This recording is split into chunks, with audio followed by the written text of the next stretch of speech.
Okay, let's pull together this stack of articles you've shared with us today. We've got quite the mix on our hands, haven't we? We really do. It goes from, the fine print of legal interpretation and how regulations get made right here in India, Right, very specific stuff. all the way out to these huge global questions like, Yeah. should we be trying to tweak the climate? And what about the power of big tech? It's a fascinating collection because it really touches on fundamental questions about how societies work, doesn't it? How rules get made, how they're interpreted. And how power operates, Yeah. really, at all sorts of levels, from your individual right to speak your mind to, well, decisions that could literally change the planet. Exactly. So we're diving into pieces from all over the paper, editorials, opinions, science, the text sections. Our mission, as always, is to unpack these, pull out the essential insights, maybe some surprising details. And connect it all back to why it actually matters to you listening. Right. Think of it as getting the core knowledge from this stack without having to read every single word yourself. Okay, let's start unpacking. Where should we begin? How about we kick things off with something absolutely foundational? Free speech. Good starting point. Sources 1 and 3 paint a picture here that's, well, a little concerning. They suggest that maybe the courts in India aren't always acting as that strong shield for free expression that, the Constitution sets them up to be. That's definitely the concern raised. Instead of purely focusing on protecting speech under Article 19.1. Which is the main free speech article. Precisely. The worry is that courts might be getting more involved in managing speech based on public sentiment or whether someone feels offended. So less about the principle, more about managing feelings. That's the argument. Sanjay Hegde's analysis, for example, calls it a curious inversion of constitutional values. The whole point of free speech protection is that it covers stuff that might be jarring or provocative or even deeply upsetting to some people. It's not just for polite conversation. Exactly. But if courts start prioritizing, let's say, social decorum or sensitivity over that core protection, they almost become arbiters of good taste rather than guardians of the fundamental right. And the sources give some really stark examples of this. I mean, that case of the 24-year-old who posted something critical about the PM after Operation Sindoor. Right, and the Allahabad High Court's reaction, refusing to quash the FIR and saying, remarkably, that emotions cannot be permitted to overflow to disrespect authorities. But the Constitution doesn't say hurt feelings are a reason to restrict speech, does it? The bar is supposed to be much higher. Much higher. It's about things like incitement to violence, public order, defamation-specific, legally defined harms, not just subjective emotional reactions. Treating offense as a legal basis really seems to miss the point of Article 19.2. And this creates what one source calls a market for offense, right? Like with the Kamal Haasan example. Absolutely. He made that comment about Canada being a daughter of Tamil, which some found offensive, and the Karnataka High Court apparently advised him to apologize to the sentiments of the masses. Which the source called corrosive. Why? Because when a court suggests an apology for hurt sentiments, it kind of validates the outrage itself as a legitimate reason to curb speech.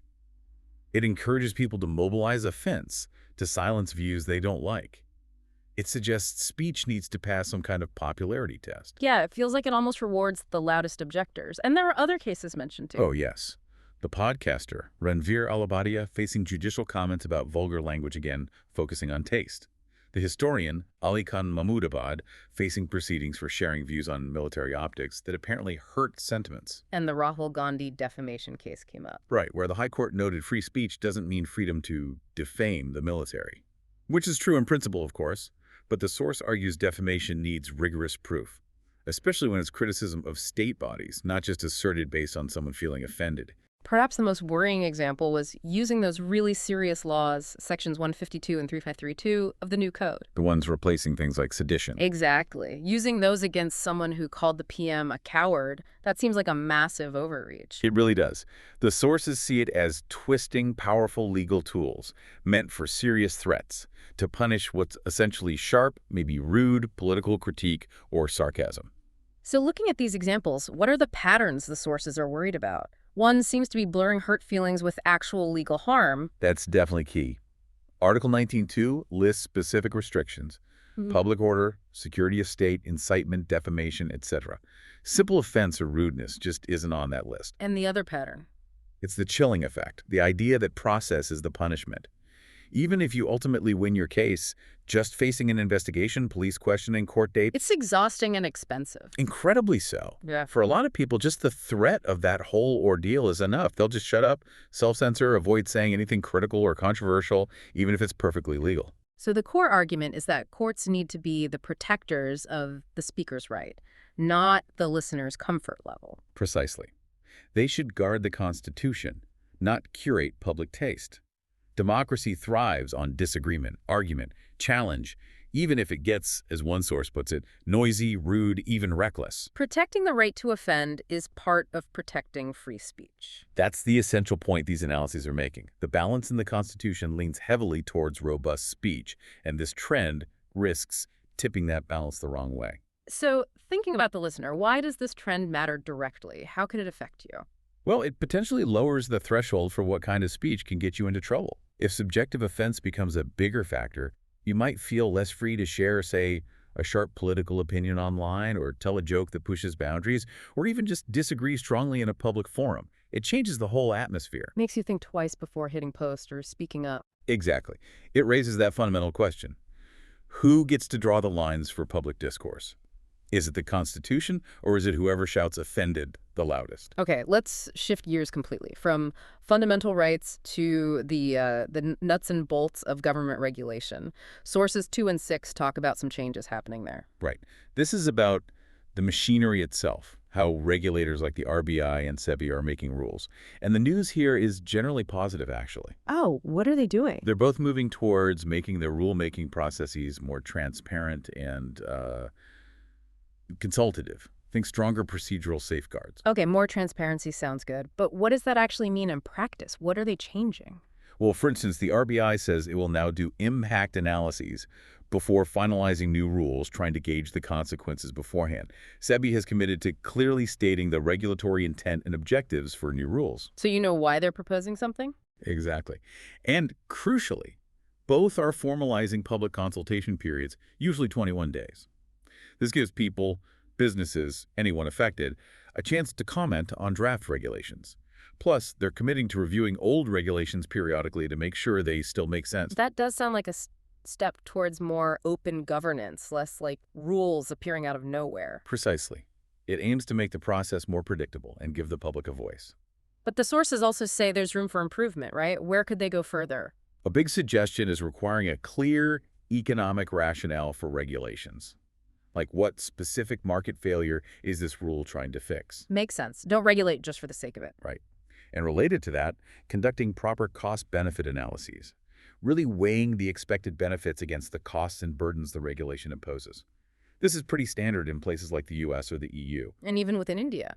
Yes, the International Financial Services Centre Authority, IFSCA, is mentioned as doing some of this already, like mandatory reviews every 3 years. So the idea is to make that more widespread. What about handling the public feedback they get during consultations? That's another area. The sources mentioned, for example, that SEBI board meeting summaries sometimes leave out details of public comments due to confidentiality. The push is for more transparency there, like maybe annual reports detailing how many comments were received, what the main points were, which suggestions were adopted or rejected, and importantly, why. So the consultation isn't just a tick box exercise. Exactly. It needs to be seen as genuinely influencing the final outcome. Okay, let's try and connect this process discussion to a concrete policy example. Source 6 talks about India's new scheme for electric vehicle manufacturing. How does that fit in? The EV scheme. Yeah. It's a perfect example of the government using regulatory levers, in this case, taxes, to try and shape an industry. The core idea is offering a big cut in customs duty, down to 15% for imported EVs. But not all EVs, right? No, specifically the more expensive ones, those costing over $35,000. But, and this is crucial, it's not a free ride. To get this lower tax rate, manufacturers have to make a big commitment. What kind of commitment? They need to invest at least 4,150 crore within 3 years and meet localization targets, meaning using Indian-made components or doing manufacturing activities locally. That starts at 25% within 3 years and ramps up to 50% within 5.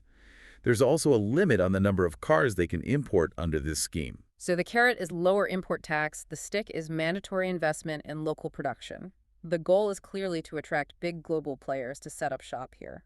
That's the apparent goal. Huh. But the source highlights a real debate about whether this policy will actually build a strong domestic EV ecosystem. What are the doubts? Well, the experts quoted raise questions. Will foreign firms really transfer their best technology? Will they invest deeply in local R&D and skills, like, say, China or South Korea insisted on when they built their industries? Or will it just encourage assembly of imported kits? Kind of like screwdriver plants. That's the fear, that it might not foster the deep local capabilities needed for long-term strength. And how do the existing Indian players feel about it? That's a key point. Domestic companies like Tata Motors apparently weren't happy. They argued this could vitiate or spoil the investment climate. They've already invested heavily based on the older, higher tax regime which favored local production. So they see this as undermining their efforts. Potentially, yes. They might feel it suddenly shifts the goalposts and benefits foreign companies setting up assembly lines more than established local manufacturers. The source also notes the policy focuses mainly on expensive four-wheelers. Right. Which is interesting because currently the Indian EV market is dominated by two-wheelers and three-wheelers. And, most personal travel here relies on public transport anyway. So is the policy targeting the right segment? That's the question it raises. Is the focus on high-end cars the best way to build a mass-market EV industry for India, or is it more about plugging into global luxury supply chains? It highlights the strategic choices involved. So if we connect these two sources, the one on regulatory process reform and this EV policy example, what's the link? It shows the tension, really. On one hand, you have calls for better process, more transparency, clear rationale, cost-benefit analysis when making any regulation. That's about predictability and fairness. But then on the other hand, you have a specific policy, the EV scheme, where even if the process was perfect, the fundamental policy choice itself is debatable. Does this specific intervention actually achieve the desired outcome of building a strong domestic industry? Or does it favor certain players over others? so good process doesn't guarantee the policy itself is the best strategic choice. Exactly. It highlights that how the state intervenes in the economy deciding which levers to pull, like taxes or localization rules, and who benefits involves complex trade-offs between attracting global capital and nurturing local industry. And these regulatory decisions, whether about process or specific policies, eventually ripple down to affect consumers, right? Prices, availability of goods. Absolutely. The rules shape the market, which ultimately shapes what's available to you and at what cost. It underscores why getting regulation right, both in process and substance, is so important. Okay, let's shift again, moving to something seemingly straightforward but actually quite complex: the census. Source 5 digs into its history and why the next one is causing a stir. The census is fundamental, isn't it? Just counting everyone. But its history in India is long mentioned way back in Kautilya's time, later in the Aine Akbari. The modern synchronous census, counting everyone at roughly the same time, started back in 1881. And it's a huge operation, 2 phases. Right. First, they do the house listing, basically mapping and numbering all the buildings.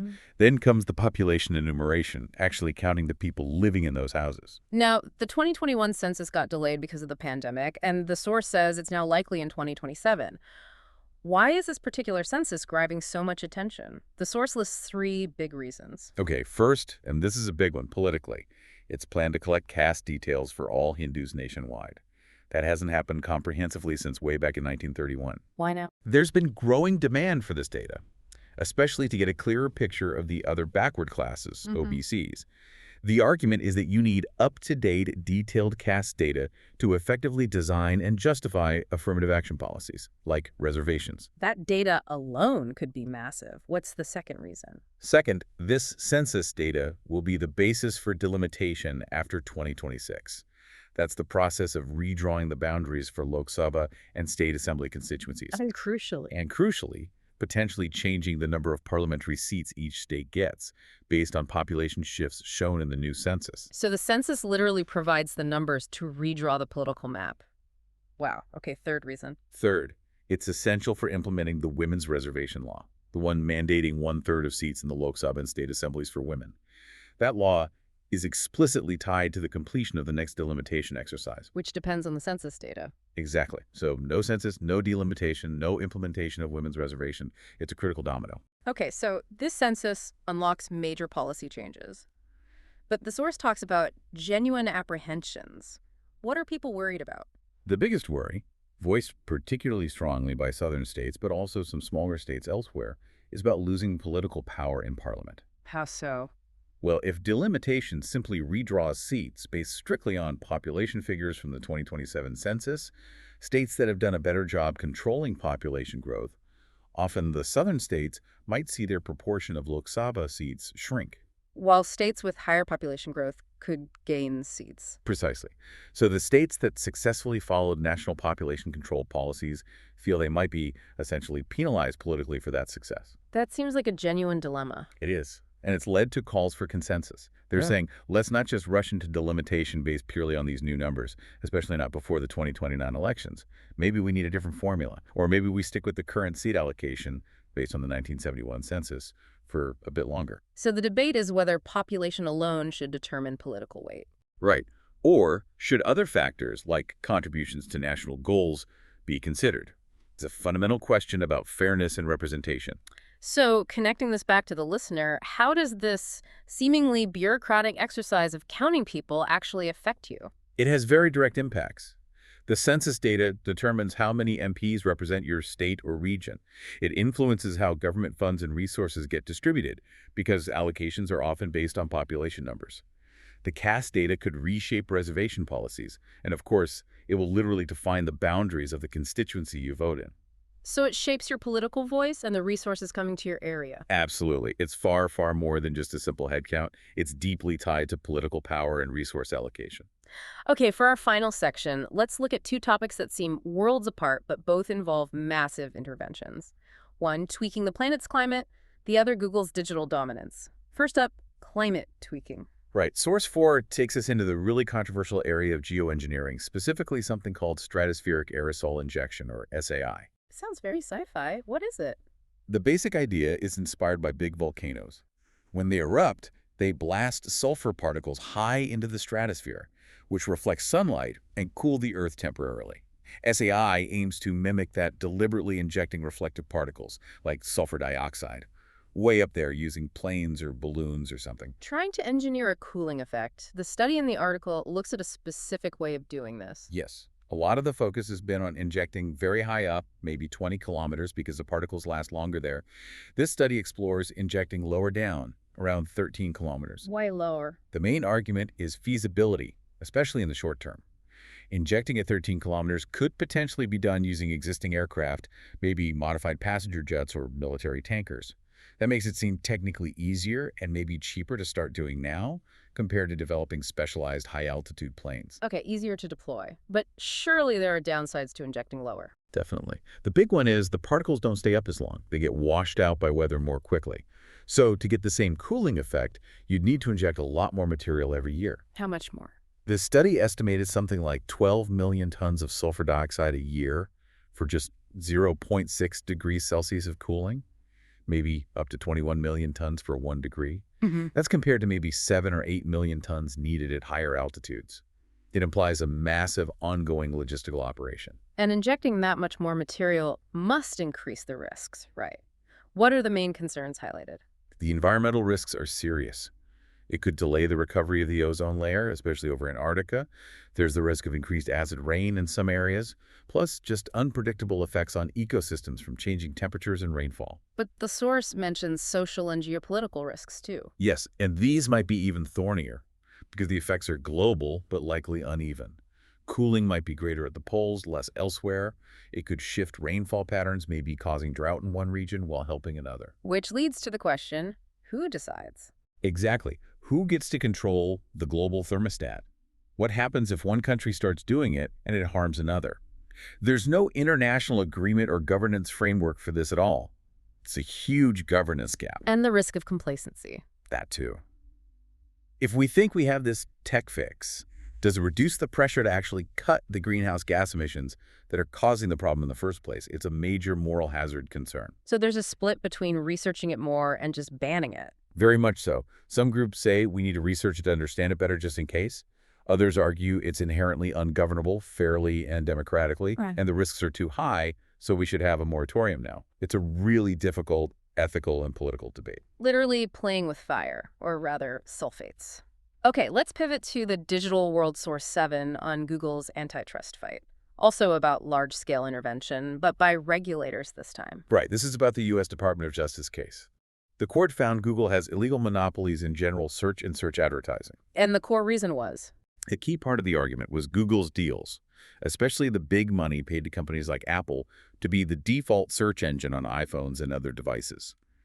The DOJ argued these deals unfairly lock out competitors. So the trial found against Google, now it's about the fix, the remedies. Exactly. What should be done about it? Yeah. The DOJ is proposing some pretty tough measures. Things like potentially forcing Google to sell off Chrome or parts of Android, imposing strict rules on their business practices, maybe setting up an independent committee to oversee them. Strong stuff. How's Google responding? Google's pushing back hard. They argue their success comes from having better products, being innovative, keeping things secure. They say the DOJ's ideas are drastic, would harm users, increase costs, maybe even break their products, and would basically put the government in charge of tech decisions. And they claim it would just help their less good rivals? That's their line. They're proposing much milder fixes, more flexibility in deals, maybe different oversight, but nothing like breaking up the company or deep government intrusion. They insist the market is already super competitive. And now generative AI is complicating things further. Yes, that's the new frontier. Does Google's search dominance give it an unfair edge in the world of AI? Like large language models. Google's putting its own AI overviews right into search results. Changing how search even works. Right. So regulators are asking if this leverages their existing monopoly to shut out AI competitors. Google says no, look at ChatGPT and others. The AI space is booming with competition. It adds another complex layer for the judge to consider when deciding on remedies. So looking at these two interventions, tweaking the climate with SAI and regulators trying to reshape the search market, what's the common thread? It's really about wrestling with the consequences of immense power and the difficulty of governing interventions with massive, complex, potentially unintended consequences, whether it's the power to alter the global climate or the power of a platform that mediates access to information for billions. Who decides? Who benefits? Who might be harmed? Exactly. And how do you even predict all the consequences? With SAI, you have global, environmental, and political risks. With Google, you have risks to innovation, competition, maybe even the flow of information itself. Both scenarios push us to think hard about governance, accountability, and how to ensure these incredibly powerful levers, whether technological or regulatory, actually serve the broad public interest. It really makes you think. Across this whole range we've covered today, free speech interpretations, the mechanics of regulation, the impact of the census, climate intervention, tech monopolies, you keep coming back to that question. Who holds the power to set the rules? Who defines the outcomes?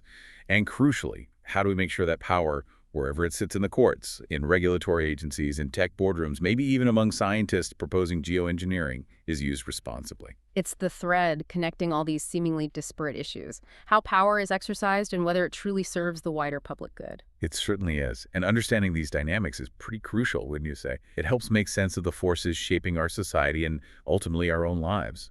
Thank you for listening. You can give suggestions by contacting on Twitter handle given in the episode description.